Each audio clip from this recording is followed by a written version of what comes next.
in the stadium. We saw some amazing singers. I was like, golly, I'm not gonna make it through. I'm definitely surprised with myself. I never thought I could learn like 2 or 3 songs in 1 week. My family and friends tell me each week, you're getting a lot better, from what you used to be.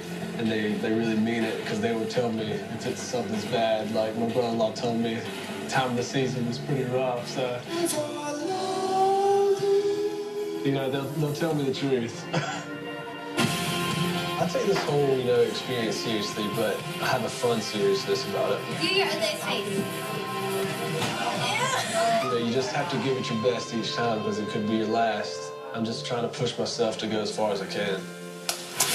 All right, we're kicking things off with a California song. Up first is a band straight out of El Cerrito. Here's CCR's Have You Ever Seen the Rain? From Phillip Phillips.